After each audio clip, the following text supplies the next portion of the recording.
द्वितीय स्कंध में भगवान सुखदेव कहते हैं, श्री शुक उवाच वर्यानेशते प्रश्न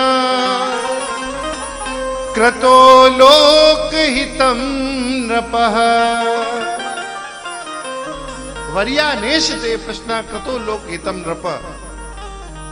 अरे राजन, यह जो तुमने प्रश्न किया है बहुत सुंदर है। वर्यानेशते प्रश्न, देखो वकार जो है, वकारम ब्रह्म बीजम ब्रह्मानंदम बम ब्रह्म, एकाक्षरी में और अन्य ग्रंथों में वकार जो है ये ब्रह्मानंद का बोधक शब्द है।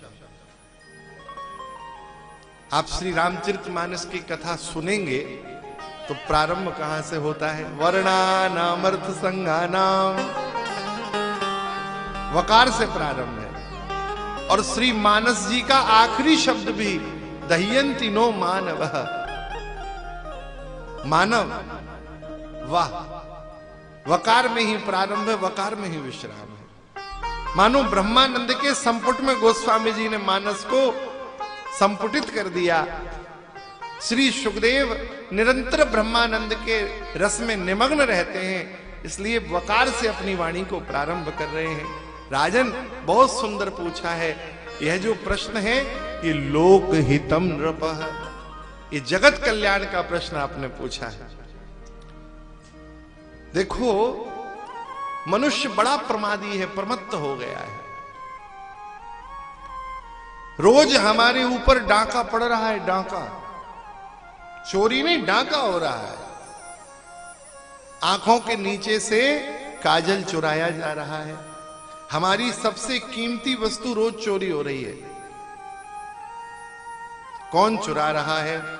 भगवान सुखदेव कहते हैं, निद्रया ह्रियते नक्तम व्यवायेन च वावयः। राजन, नींद ने हमारी आदि उम्र चुरा ली। दिवाचार थे हया राजन कुटुंब भरणेन वा। नींद ने आदि से ज्यादा हमारी उम्र चुरा ली है। हम लोग सोने में तो इतने निमग्न हैं, क्या बताएं। कुछ लोग तो कथा में बैठे बैठे सो लेते हैं। हाँ, बहुत पहले एक जगह कथा हो रही थी तो एक संत सुना रहे थे कि वो एक मैया उनको आखिरी दिन धन्यवाद देने पहुंची और कुछ प्रसादी लेके गई। तो संत ने कहा, माता आप क्यों पधारी हैं? तो बोले, महाराज आप बहुत सुंदर कथा बोलते हो। मैं 12 साल से गोलियां खा रही थी सोने की, लेकिन आप तो जैसे ही मंगलाचरण करते हो ऐसी मधुर नींद लगती है कि मेरी वो गोली छूट गई महाराज। बिना गोली के नींद आने लगी। कुछ तो कथा में सोने ही आते हैं और आके देखते भी हैं। ऐसा कोई स्थान मिल जाए जहां हमारी बढ़िया कमर टिक जाए, सुंदर कूलर पंखा जहां चल रहा है उसके नीचे बैठेंगे। लेकिन मैं एक निवेदन करूं, मैं तो कहता हूं स्वागत है। सोने भी आना हो तो भैया वो विषयों के जाल में सोने से अच्छा है यहां भगवान की कथा में सोना। क्योंकि यहां सोते सोते यदि एक बार कोई शब्द से आप जाग गए तो फिर सो नहीं पाएंगे, सदा सदा के लिए चैतन्य हो जाएंगे। सदा सदा के लिए चेतना आपको स्वीकार हो जाएगी, वो परम चेतना आपको स्वीकार कर लेगी, फिर नहीं सो पाएंगे। महाराज, भगवान सुखदेव ने भजन की त्रिसूत्री दी। श्रोतव्यः कीर्तितव्यश्च स्मर्तव्यस्य क्षताभयम्। राजन, भगवान की कथा को सुनो, सुनकर उनके नाम रूप गुण का कीर्तन करो और सदा उनकी स्मृति में रहो। हम लोग भगवान को सदा स्मरण नहीं रख पाते। सदा स्मृति में रहो, भगवान की स्मृति में खोए रहो। तुम्हारे पास तो 7 दिन हैं। रघुवंश के एक राजा थे महाराज खटवांग। खटवांगो नाम राज ऋषि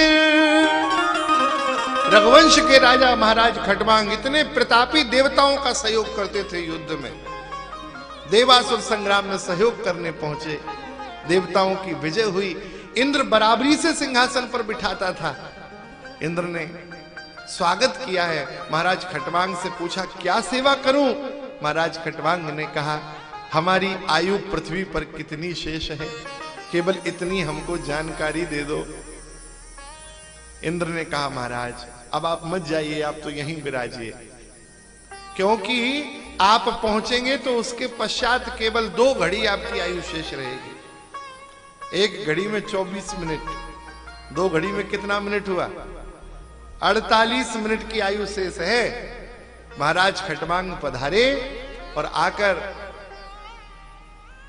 सब राजपाट का त्याग किया है, अपनी स्त्री से आज्ञा मांगी और ऊर्ध्वपुंड तिलक धारण करते थे। भगवती सरयू के किनारे आए और उदात भगवान के हरिशरणम हरिशरणम हरिशरणम ऐसा कीर्तन कहते कहते उदास सुर से भगवान की शरणागति स्वीकार की है, कीर्तन किया है। देखते ही देखते देवलोक से विमान उपस्थित हो गया और उस विमान में बैठ के महाराज खटवांग की सदगति हो गई। भगवान सुखदेव कहते हैं राजन 2 घड़ी में, अरे 2 भी कहां, आए होंगे, राज्य दिया होगा, स्त्री से मिले होंगे, आज्ञा मांगी होगी, राजपाट छोड़ के भगवती सरयू के किनारे आए होंगे। हमको लगता है इस सब में 1-1.5 मिनट, 1-1.5 घड़ी तो चली ही गई होगी। हमारे संत कहते हैं 1 घड़ी आधी घड़ी आधो में पुनियाद। लेकिन थोड़े से समय में भी भगवान के सुमिरन से, भगवान के स्मरण से हमारा कल्याण हो जाता है। राजन बस मन लगाकर भगवान का स्मरण करो,